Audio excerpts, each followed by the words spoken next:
Remember I asked you to draw this. Remember I asked you to draw this? What do you think I'm about to ask you to draw next? Now, don't be afraid, right? I know it looks weird and it looks messy, but I promise this is actually much easier to graph than it looks like it might be. Try the same thing, right? You got this thing on the bottom. I know it looks terrible, but you actually know exactly what shape this thing is if you can dig back into your memory. You've seen it before, I promise, okay? Let me give you a few minutes, try and draw this thing, and let's see what we can conclude about it once you're done.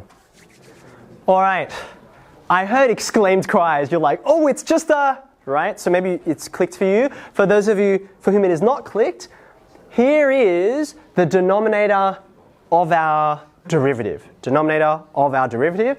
To make it look a little more familiar, I'm going to square both sides, like so.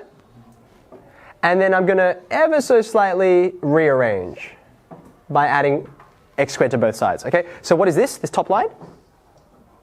That's the unit circle. It's a circle, it's the unit circle because the radius is 1. But of course, the original thing we came from isn't the whole unit circle, it's just the, it's just the top half, the semicircle. Worth noting, right? You can have the top half.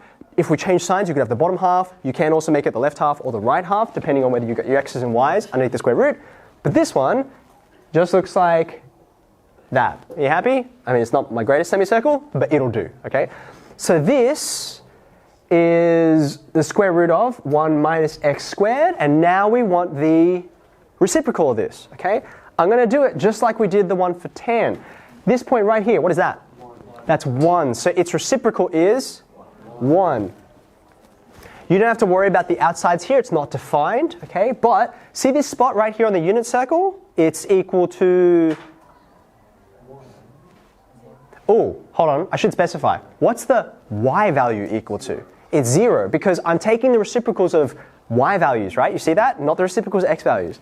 So what happens when you have a 0 on the denominator?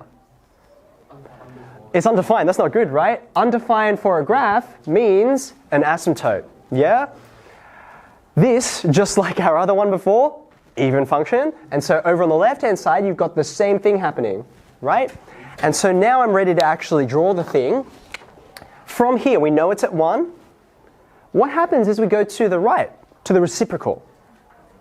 It gets bigger, it gets huge, right? Like so. And because it's an even function, you get the same thing happening over here. A few things to note. Is this a parabola? I mean, because it looks like a parabola, right? No.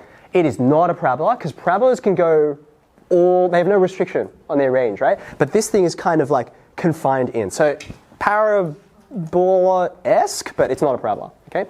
Second thing, does it match what you expected to see? This is the original function, right? Apparently that's the derivative. Does it sort of check out? Yeah. It should, right? Let's think about those same dot points. We did it for tan, we took some time, right? Number one, what can you tell me about the sign of this derivative? It's always increasing, right? So, sorry, the function is increasing, so the sign of the derivative is positive, right? That checks out. What about the actual value of the gradient, right? How would you define the gradient here? At this exact point, it's actually undefined. That was a trick question, sorry. You could call it infinite, but you're dividing by 0, so it's probably better to say undefined. But it's a straight line up, right? As soon as you go a little bit to the right, like say right there, your tangent line is very steep, right? So if a tangent line is steep, what does that tell you about gradient? It's very large. It's a high number, which indeed it is, right? It comes down to, what's this value again? 1, because, have a look. This tangent line here, that should be, my scale's not great, sorry about that. That should be at 45 degrees, right? Same as with tan. So it checks out there, and then you get the same thing happening opposite over here. It skyrockets and eventually you get a vertical tangent on the end. Make sense?